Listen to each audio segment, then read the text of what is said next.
Hello, everyone, and welcome. You are watching Workers and Resources Soviet Republic with me, Casual Gamer Dad. On this episode, I did something a little different. I usually record audio and video all at the same time, but on this one, I shot the video actually a few days prior to doing the audio for it, so just try to keep up with me as I try to remember what I do in this video. Um, so as you can see here, uh, with this kind of game, usually first thing I do is put in a construction office to keep costs down from construction.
Because as long as you get you a construction office and some excavators, you can actually flatten the land for free since you're using your own machines.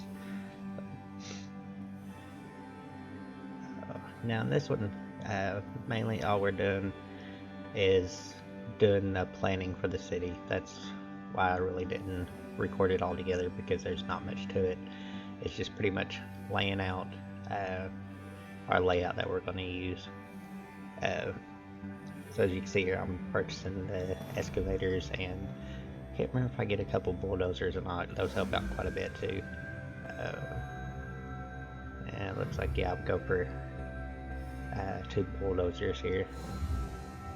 Usually first starting off with your construction office, I usually go for the higher equipment because they work a lot better and um, stuff. So right here, I'm looking for the map. I'm looking for things like coal and oil. Those are the two I usually start off with. Uh, but I think with the coal, I couldn't really find a suitable spot for it because you want to get in the 90s if possible for the resource value. The oil, I found a pretty good deposit right here. I think I was able to put down, I think about 4 or 5 pump jacks. I believe that's what I'm doing here. Of course, the coal is not going to be shown in this episode because I cut it out because it was only like a 45% value, which is not good enough for to get started with. So I ended up going with oil.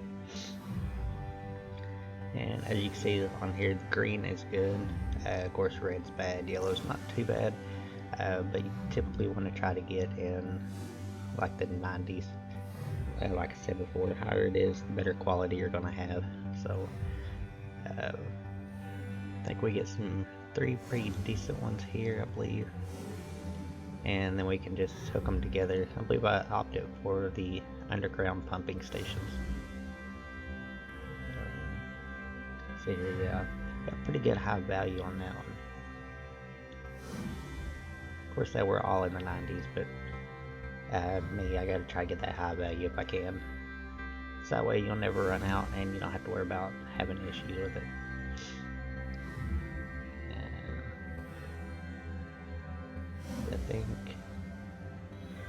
yeah, you see I have to keep switching menus. I do that quite a bit.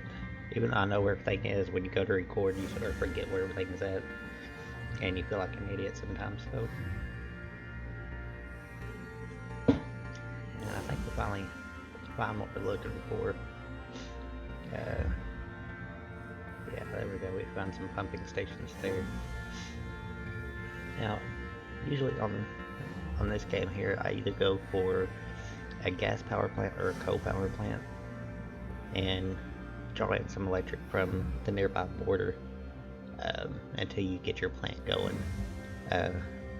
On this one, I decided, because I noticed they had some solar farms, and those produce half the power of a gas plant that I usually use, so I think we're going to end up using those,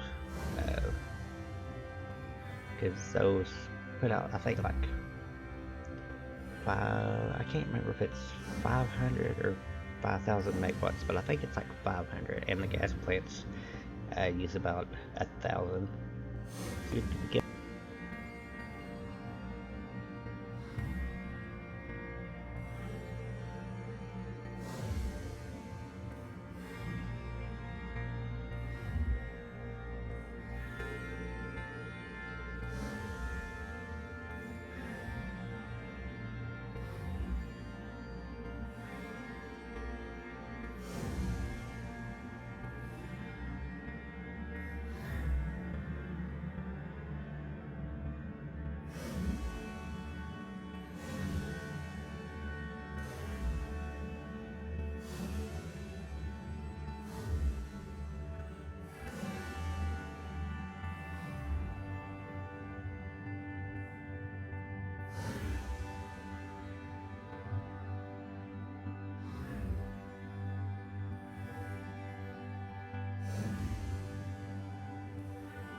with, but once we place it down here, I was trying to run it across that little river there, and it kept giving me issues. Saying that it's too far from the poles and all this stuff, so you'll see me struggle with it here.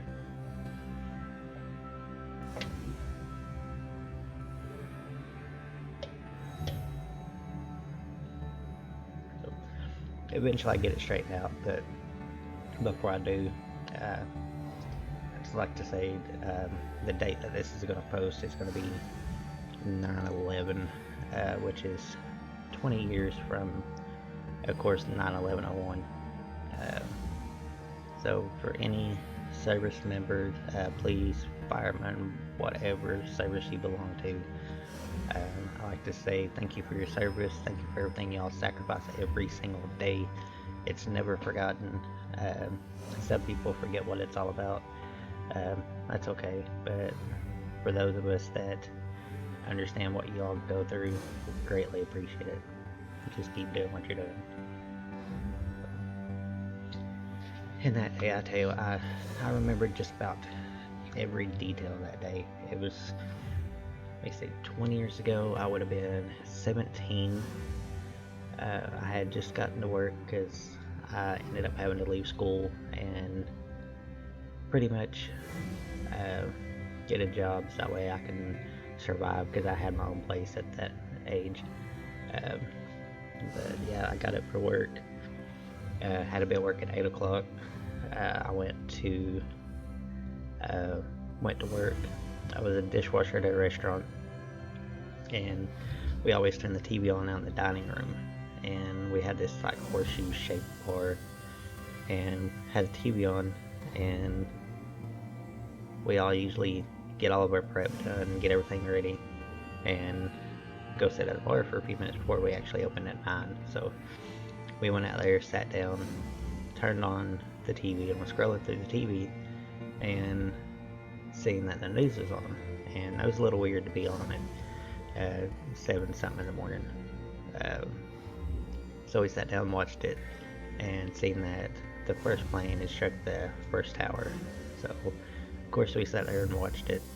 As you can see, that we're building the transformer stations here to get the power going. But seeing the first one strike, I believe it was about 10-15 minutes later, seeing the second one strike. So of course it was all pretty shocking, and couldn't really take our eyes off the TV. So we actually ended up opening the restaurant, but we didn't serve any food that day.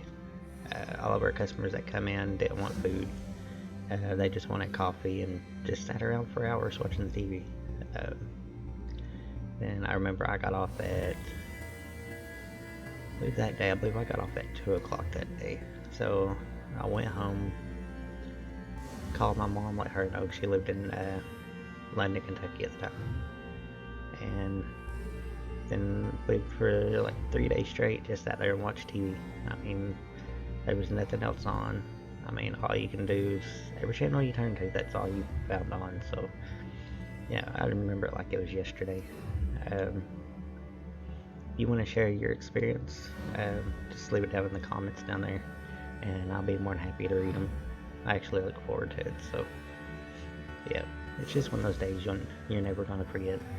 It's like the day your children were born, day you met your wife or your girlfriend. It's just one of those kind of days you'll never forget. So anywho, back to the subject here. As you see there, while I was talking, instead of transformers, that way all of our buildings have power whenever we get them fully functioning next episode. Now here I'm just going to do my little city planning and put some roads in, so that way our folks will have some place to live and a way to go to work. And as you can see there with the construction office, I'm not having to pay for none of that flattening at all, because my construction company is doing all the work, which is pretty neat. That's one aspect of the game I love. So we're going to start off with dirt roads here. Dirt roads obviously are free. Well, muddy roads, I believe that's what they are. Turn on the grid so we can try to get a pretty decent layout here. Now with our construction office, once you start getting gravel resources and things coming in, you can actually hire your construction office to do the work for you, so that way you'll actually save some money. I always go, I don't know why, I always go for like a rectangular pattern on here. And try to match it to the other side. I do have a little bit of OCD, so if something isn't straight, it aggravates the crap out of me. But in this game, you can't have it your way. It's going to be out of line. So I think first thing we're gonna need bus stops, because without bus stops, your people aren't gonna get to work. And I'm weird. I gotta cock it in the corner there. I can't have it straight. And put in a gravel road. Didn't want a gravel road. Forgot to start with mud roads. Now, whenever we start upgrading these roads, we're gonna have to have detours everywhere, because if not, it interferes with your bus lines, because your buses will not run on a constructed road. I don't know why, it just does. And tear off that little corner there, and we should be able to get a nice smooth connection there, maybe. No? Okay, so we had to extend it out. Corners are weird in this game. I don't know why. You can't do a 90-degree corner. And looking for some resident buildings. I think out with a couple buildings, I believe. I can't remember the amount of people I had on it, but it's like 173, so that's more than plenty. Of course, I put in a lot because I was planning on using that gas plant, and that gas plant takes a lot of workers. But like I said, gas plant's not going to stay. And I believe two's all that I put in, I believe. I can't remember. Now I'm checking the worker count to see how many we're going to need. And I don't think that actually takes any workers. The gas plant does, that's what I was looking at. But it's all for naught, because it's not going to stick around, so. I believe later in this episode I tried to find a gravel deposit, and I actually couldn't find a decent one. So I might have to bring in gravel. As much as I hate to, because you gotta pay for that stuff, but I probably don't have no choice. And I placed down a pub, so that way our workers can come home and have somewhere to drink. And I thought about putting in this big shopping center, because it had all of the things that they need all in one, but it turned out to be bigger than I remembered. So we opted for, I believe, a little general store and a grocery store, I believe. Because with that basic need, your citizens get unhappy and they jump ship to another country. So, don't need that.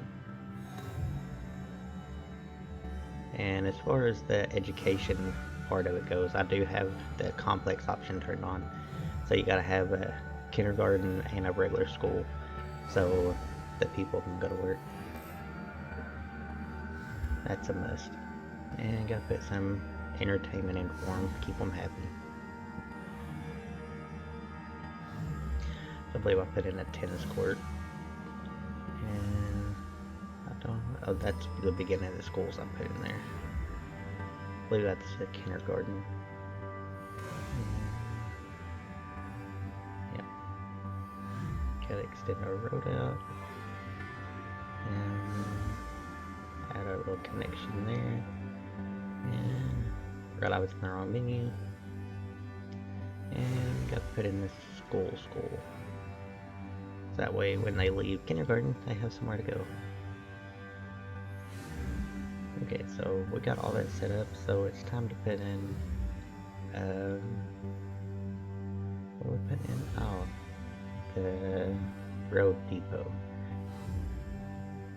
Gotta have the road depot to get our road vehicles.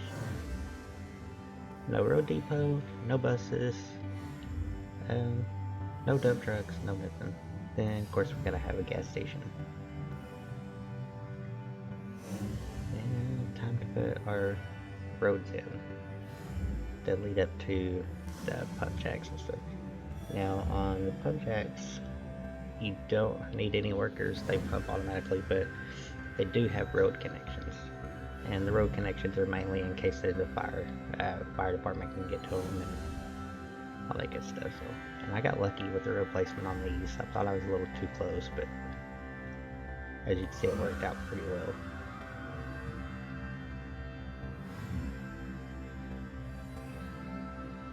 So, which that wasn't on purpose. Trust me, I'll never get that lucky with road placement at all. Especially the way this game's structured.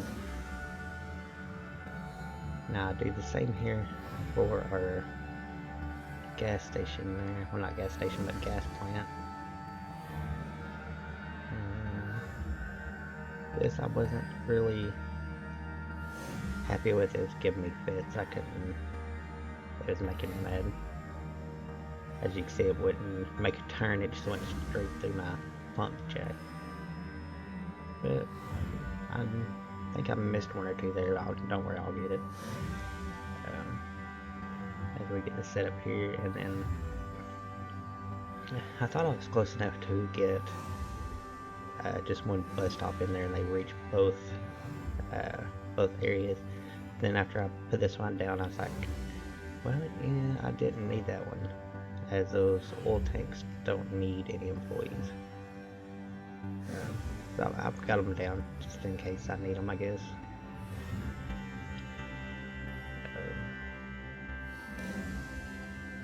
As we get our second one in here, that one is pretty useless, I must say. Don't worry. In the next episode, like I said, we'll fix everything that's messed up with it. And here we just go in and put our walking paths, so people have somewhere to walk to. They'll walk on the roads, but it helps if you tell them where to go. And I don't know what I was looking at there, but anyway. Now here we just start throwing in footpaths everywhere. May look a little messed up, but there's a method behind it, so.